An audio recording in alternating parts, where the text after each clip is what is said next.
Chapitre 7. Enseignement aux apôtres, le miracle de la femme de Sichar. Jésus marche devant, seul, en frôlant une haie de cactus qui, se moquant de toutes les autres plantes dépouillées, brillent au soleil avec leurs grosses palettes épineuses sur lesquelles il reste quelques fruits que le temps a rendus rouges briques ou sur lesquels déjà rient quelques fleurs précoces, jaunes, teintées de cinabre. Derrière, les apôtres parlotent entre eux, et il me semble qu'ils ne font vraiment pas des compliments au maître. À un certain moment, Jésus se retourne brusquement et dit « Qui regarde d'où vient le vent ne sème pas, et qui reste à regarder les nuages ne moissonne jamais. » C'est un vieux proverbe, mais je m'y tiens. Et vous voyez que là où vous craigniez de mauvais vents et ne vouliez pas rester, j'ai trouvé un terrain et possibilité de semaille.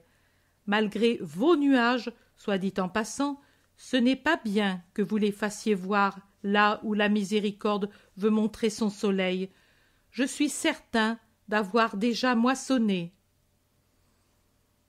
Thomas. Mais en attendant, personne ne t'a demandé de miracle. C'est une foi bien étrange qu'ils ont en toi. Et tu crois, Thomas, que seule la requête d'un miracle prouve qu'il y a foi? Tu te trompes, c'est tout le contraire. Celui qui veut un miracle pour pouvoir croire témoigne que, sans le miracle, preuve palpable, il ne croirait pas. Au contraire, celui qui dit « je crois » sur simple parole d'autrui manifeste la foi la plus grande. De sorte alors que les Samaritains sont meilleurs que nous. Je ne dis pas cela, mais dans leur condition d'affaiblissement spirituel, ils se sont montrés beaucoup plus capables d'entendre Dieu que les fidèles de Palestine. Cela, vous le rencontrerez de nombreuses fois dans votre vie, et je vous en prie, souvenez-vous aussi de cet épisode pour savoir régler votre conduite sans préjugés à l'égard des âmes qui viendront à la foi du Christ. Jacques dit « Pourtant, pardonne-moi, Jésus, si je te le dis, il me semble qu'avec toute la haine qui te poursuit, il est nuisible pour toi de créer de nouvelles accusations. Si les membres du Sanhédrin savaient que tu as eu... Mais dis-le simplement, de l'amour, car c'est cela que j'ai eu, Jacques, et que j'ai encore. Et toi qui es mon cousin, tu peux comprendre que je ne puis avoir autre chose que de l'amour.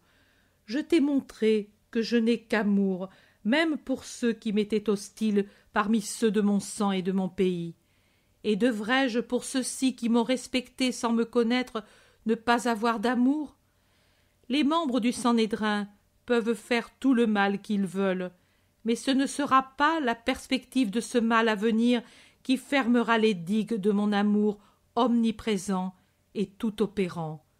Du reste, même si j'agissais autrement, je n'empêcherais pas le Sanhédrin de trouver dans sa haine des motifs d'accusation.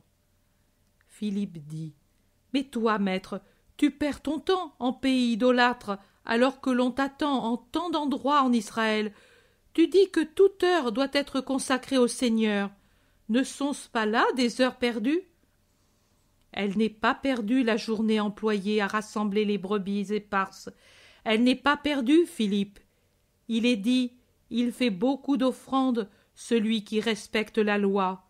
Mais celui qui use de miséricorde offre un sacrifice. Il est dit, donne au Très-Haut en proportion de ce qu'il t'a donné, et offre avec joie selon tes moyens. C'est ce que je fais, ami, et ce n'est pas du temps perdu, celui du sacrifice. Je fais miséricorde et j'use des moyens que j'ai reçus en offrant mon travail à Dieu. Restez donc calme, et du reste, qui de vous exigeait une requête de miracle pour se persuader que les gens de Sichar croient en moi? Voici de quoi le contenter. Cet homme qui nous suit a sûrement quelque motif de le faire. Arrêtons-nous. En effet, un homme s'avance. Il paraît courbé sous une lourde charge qu'il porte en équilibre sur ses épaules. Il voit que le groupe s'arrête et il s'arrête lui aussi. Il veut nous faire du mal. Il s'arrête parce qu'il voit que nous nous en sommes aperçus. Oh, ces Samaritains !» « En es-tu certain, Pierre ?»« Oh, absolument. »« Alors, restez ici. Moi, je vais à sa rencontre. »« Pour cela, non, Seigneur. Si tu y vas, je viens aussi. » Alors, viens. Jésus va vers l'homme. Pierre trottine à son côté, curieux et hostile à la fois. Quand ils sont à quelques mètres l'un de l'autre, Jésus dit : « Que veux-tu, homme ? Qui cherches-tu ? » ?»« Toi. »« Et pourquoi ne m'as-tu pas cherché en ville ? » ?»« Je n'osais pas. Si tu m'avais repoussé devant tout le monde, j'en aurais eu trop de douleur et de honte. Tu pouvais m'appeler dès que j'ai été seul avec les miens. J'espérais te rejoindre quand tu aurais été seul, comme Fotinaï. J'ai aussi un grand motif d'être seul avec toi. Que veux-tu ? Que portes-tu sur tes épaules avec tant de peine ? Ma femme, un esprit en a pris possession et en a fait un corps mort et une intelligence éteinte. Je dois la faire manger, l'habiller, la porter comme une petite. Elle a été prise ainsi, sans maladie. Il l'appelle la possédée. J'en souffre, je peine et j'ai des dépenses. Regarde. L'homme dépose sur le sol son fardeau de chairs inertes enveloppé dans un manteau comme dans un sac, et découvre un visage de femme encore jeune, mais qu'on pourrait croire morte si elle ne respirait pas. Les yeux clos, la bouche entr'ouverte, la physionomie d'une personne qui a rendu le dernier soupir. Jésus se penche sur la malheureuse couchée par terre. Il la regarde l'homme. « Tu crois que je puis ? Pourquoi le crois-tu ? Parce que tu es le Christ. Mais tu n'as rien vu qui le prouve. J'ai entendu ta parole, elle me suffit. Pierre, tu l'entends ? Que dis-tu que je doive faire maintenant, devant une foi aussi parfaite ? Mais, maître, toi, moi, mais en somme, fais-le, toi. Pierre est très gêné. Oui, je le fais. Homme, regarde. Jésus prend la femme par la main et commande : quitte-la. Je le veux. Je le veux. Je le veux. La femme, jusqu'alors inerte, a une horrible convulsion, d'abord muette, et puis ce sont des cris et des lamentations qui se terminent par un grand cri, durant lequel elle ouvre les yeux, jusqu'alors fermés, se frottant les yeux, comme si elle s'éveillait d'un cauchemar. Puis elle se calme, et un peu abasourdie, regarde tout autour, dévisageant d'abord Jésus, l'inconnu qui lui sourit. Elle regarde la poussière du chemin sur lequel elle est allongée, une touffe d'herbe qui a poussé au bord du chemin et sur laquelle les têtes blanches rouges des pâquerettes sont comme des perles tout près de s'épanouir. Elle regarde la haie de cactus, le ciel si azuré, et puis elle tourne les yeux et voit son homme qui la regarde avec anxiété et observe attentivement tous ses mouvements.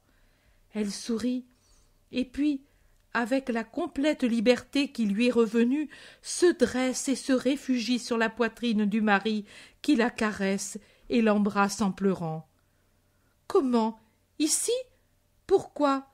Quel est cet homme ? » ?»« C'est Jésus, le Messie. Tu étais malade, il t'a guéri. Dis-lui que tu l'aimes bien. »« Oh oui, merci. Mais qu'est-ce que j'avais ? Mes enfants. Simon, je ne me souviens pas d'hier, mais je me rappelle que j'ai des enfants. » Jésus parle. Il ne faut pas te rappeler hier. Souviens-toi toujours d'aujourd'hui et sois bonne. Adieu, soyez bons, et Dieu sera avec vous. Et Jésus, suivi par les bénédictions des deux, se retire rapidement. Quand il rejoint les autres, toujours adossés à la haie, il ne leur parle pas, mais il s'adresse à Pierre. « Et maintenant, toi qui étais sûr que cet homme voulait me faire du mal, que dis-tu, Simon? Simon, que de choses il te manque encore pour être parfait, que de choses il vous manque.